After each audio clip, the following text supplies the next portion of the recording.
Profession and professionalism. In this video, we'll cover 5 traits of successful professionals and business owners so that you can rate yourself and see how well am I doing or will I be successful? Just before we move in, if you want to find and nurture your ideal occupation or business niche, remember to smash that like button and subscribe to this channel and hit the notification bell so you know whenever a new video comes out. The first trait that determines how successful you will be is a trait number 1, wisdom. Wisdom is the ability to make good decisions. And a good decision is nothing but a decision that's constructive. In other words, you're adding to yourself and to other people's lives. Wisdom is more than just knowledge. Wisdom is knowledge that's being applied and knowledge that allows you to make decisions that will work out. How do you do that? Well, sometimes you can have a lot of knowledge in your head, but that doesn't mean that once you go to execute, you go in and maybe you're a lawyer and you try to make a decision or try to sign a contract a certain way. It doesn't mean that that's going to work out. So in order to gain wisdom, you have to make a lot of decisions, you have to be decisive, and you have to learn from the results of those decisions that you made. You got to learn from your mistakes and you got to think, okay, I was in a situation similar to this one before and I made this decision and the result was not ideal. The result was not a good result. I think that is not the way to go. However, in a different situation that was somewhat similar to this one, I made this other decision that actually produced good results for our clients and for our company and for myself. Therefore, I believe that this, of all the knowledge that I have, this little part is the best one for this specific situation in real life. Alright, so wisdom not only comes from past experiences that you've learned from, but it also has to do with you being capable or aware enough of your own mental biases. There's something that's being studied that's called cognitive biases. This means that we tend to make decisions in a way that we tend to put too much emphasis on intuition and not so much on reality. For example, one big cognitive bias is the bias of confirmation. The confirmation bias is a bias in which you tend to find information that you are looking for. That may sound stupid at first. You're like, well, yeah, I'm searching for it, but no. Notice, someone could tell you something that you don't want to hear, and you may understand it in a different way. A good example for this will be in a recent video from, I believe it was Gary Vee. Anyone watching Gary Vee or know who loves him, comment below. I'm also a fan of his. And he was giving some advice to some people who were starting a business. And he told them, okay, so what you're gonna do is, because you wanna grow faster and right now you don't have many contracts, you wanna go to your list, your address list, and you want to ask each and every one of them if they know someone who might be looking for services like yours. Like, I don't know, let's say legal services. If they know someone who needs legal services that they could refer to you. And the person immediately, and this is something that I believe I myself did to a certain extent, what they asked him was like, oh man, like I don't know if I can ask everyone. I mean, I don't know if everyone will need legal services. Notice that. That was the confirmation bias in effect. Why? Because that's not literally what Gary said. And this is something that Gary told him, like, hey, notice the big difference between what you interpreted and what I told you.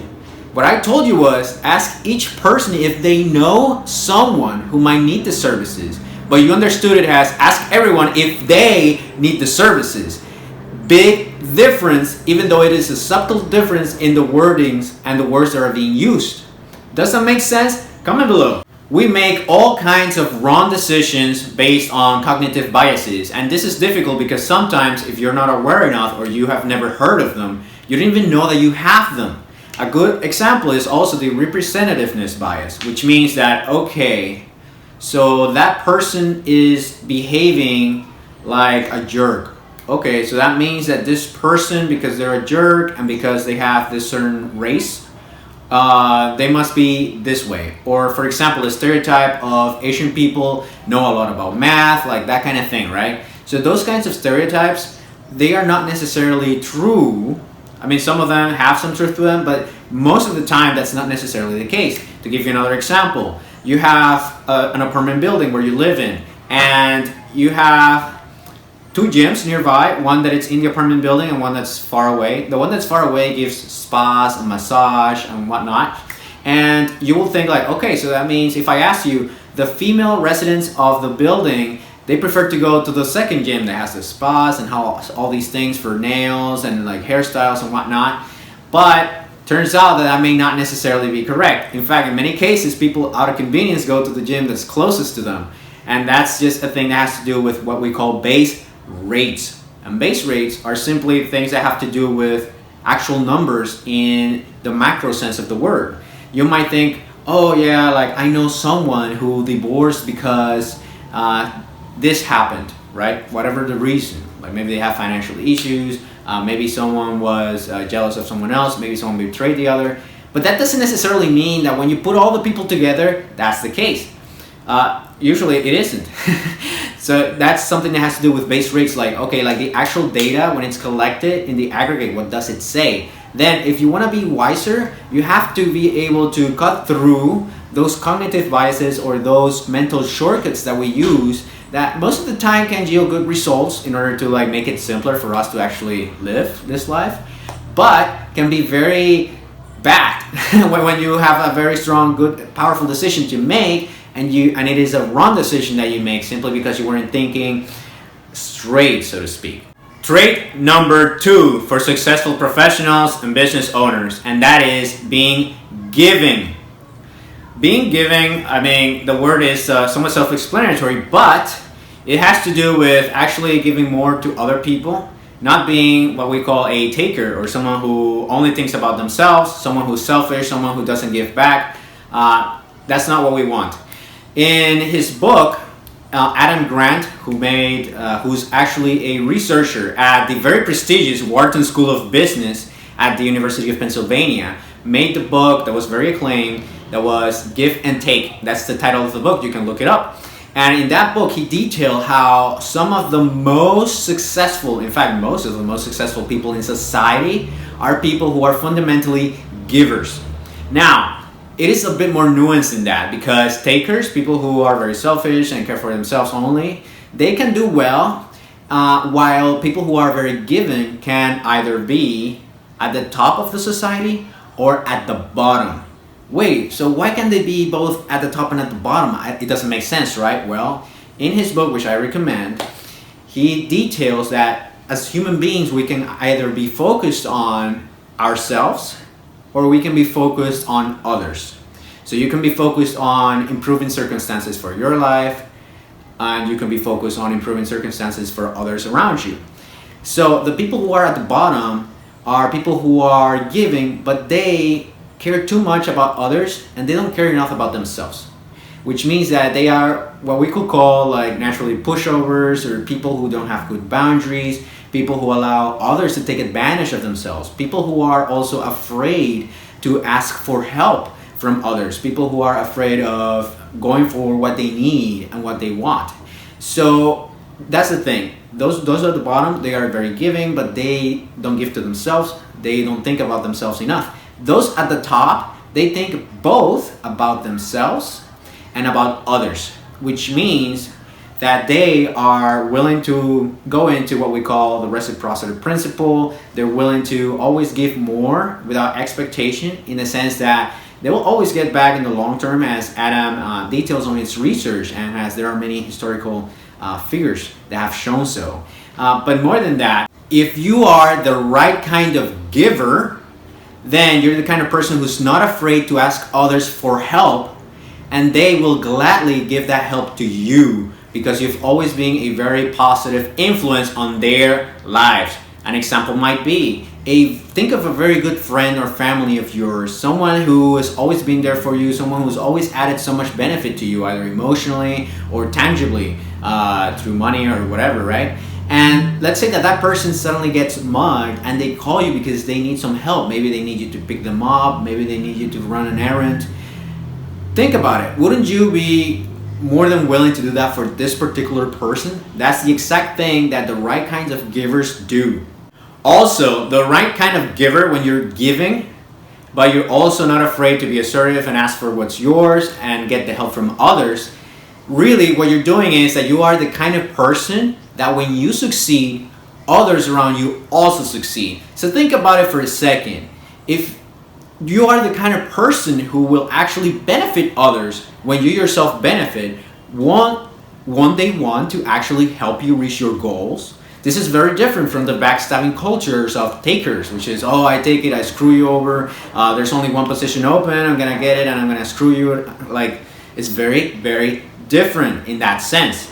For a tangible example, let's say the politician who will actually benefit his or her community when elected, and who will also benefit those who supported their campaign. There's nothing wrong in this. You're simply doing part of the reciprocity principle of human nature. We tend to want to help those who have helped us. And that's the natural way of how we human beings actually interact. So, be a giver and be wise.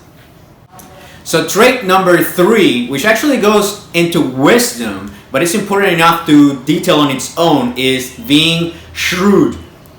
So what does this mean? This means that you are the kind of person who is very aware of yourself and your surroundings. You're the kind of person who can find and take advantage of hidden opportunities. And this is especially true when it comes to power in organizations or in an environment in which you are interacting yourself. So let me explain. One of the ways to gain a good amount of power is to actually diagnose the situation or the environment in which you're in. For example, you're in a company and you have to think about it this way. Who are the power players based on the project that you want to start or whatever it is that you want to do? Maybe get promoted. Who are the decision makers on that?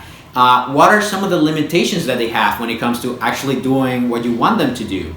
What are their motivations? What is it that motivates them?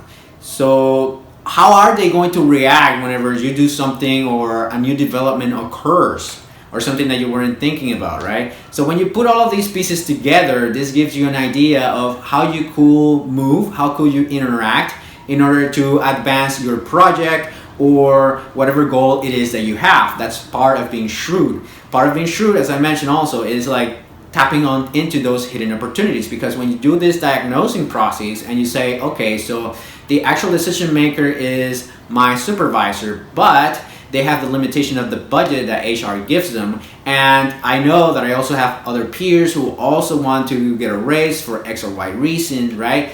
So then you have to be very knowledgeable about all of the different interests that each of them have, and then try and see what is it that I can do that can make them depend a little bit more on me, so I can change the organizational leverage, so to speak. So if you are very shrewd and you do it very well, you can potentially change the leverage in a way that even though you're not necessarily a manager or someone more senior, you can still have a lot of power and influence within the organization you're in. Even if you're a business owner, this also works with your customers in the way you leverage things with your customers, your competition, maybe your suppliers, maybe the people who are funding you if you're that kind of business as well. So this is something that's very important when it comes to shrewdness. And again, like I mentioned in another video, power has to do with who depends more on who, right? And I am sure you have seen organizations or you've been at points in your lives in which you've seen people who weren't the most senior or who were somewhat junior, and yet they seem to have a lot of influence when it came to the whole play, when it came to the whole game of power within the organization. Okay, so we've talked about being shrewd. We also talked about being shrewd, yes, but in a constructive fashion if you are a wise person, like we mentioned in trait number 1. And let's say that you are also a given person, which is also something very positive and constructive for yourself and others. But even if you have all of this ability to do all of these things, you need trait number 4, and that is assertiveness, which means going for what you want, going for what you need in a way that does not destroy other people, in a way that does not take away from others. That's what being assertive is. And at the end of the day, it's also about taking action, right? Like if you are not taking, some people call it massive action, if you're not like putting your all, doubling down on that project that you have, or doubling down on your job, well, that is the first test, that is the biggest test that what you're doing currently is not what you're supposed to be doing. It's not what really makes you passionate and all that stuff. It may sound a little bit trite, but that is the truth. Once you find out what you're supposed to be doing, you'll find it very easy to just put everything of yourself in it. Otherwise, you're just doing it for other reasons. Maybe you have to pay the bills. Maybe you're just here because you're supposed to be here. And that is the worst one, because you're basically living your life based on the judgments of other people. And that's not something that you should be doing if you want a chance at happiness, but also if you want a chance at enduring success in your professional life. And number 5, being Kaizen. Kaizen is a Japanese term for continuous improvement. Basically, this is improvements when it comes to the production process. If you're having a business, being more efficient, having better use of your resources. But more than that, it's also about continuous self-improvement. Because even if you're a business person, the business depends on you mostly. You're either the face of it, or you're the person behind it, or you're simply the person who has the most at stake and the person who cares the most about the business doing well. Therefore, the more you improve yourself, the better that business will do. This means anything that has to do with your own skill sets. Again, this also goes for professionals in law, medicine, and any other occupation. The more you improve your skill sets, the more you improve your knowledge, the more you're better with your soft skills when it comes to influencing others, talking with other people, interacting with them, and leaving good feelings with them, making them feel good about their interactions with you. The more you know the hard skills, if you're a coder, if you're an engineer, whatever it is that you're doing, you're getting better and better at it. That is what we're talking about here. Also, learning more things with regards to your life. Like a very famous person mentioned before, I'm forgetting the name right now. What you don't know is hurting you. Like right now, whatever it is that you do not know is hurting your chances of achieving the success that you want. Why? Because of the biases that we mentioned. You're just gonna go and look for what you know, what's in your sphere, what's in your mindset, right? So the more you learn, like, for example, maybe today you learn about biases. Now you can be aware of them when you're making a decision. Wait, am I just looking for the 1 or 2 things that support my argument? Or am I seeing everything and thinking, yeah, you know what? I think the person did the crime because they were at the scene of the murder, and they also knew the person who got murdered. However, there may be many other information that you're not taking into account. Maybe there was someone else who had a much stronger motive to actually commit the murder, and that person also had the access at the time of the murder, and maybe they didn't have a good alibi. Now, how will all of that information change your previous misconception? Well, it's similar. There's also other biases, many biases, cognitive biases, like overconfidence, believing that you know more than you actually do, for example. And that can be fatal, so to speak. But this video is already pretty long. If you would like me to make more videos about any of this information, or if you have any questions, please just comment below. Also, remember to smash that like button if you haven't already, and subscribe to this channel and hit the notification bell so you know whenever a new video comes out. Bye bye.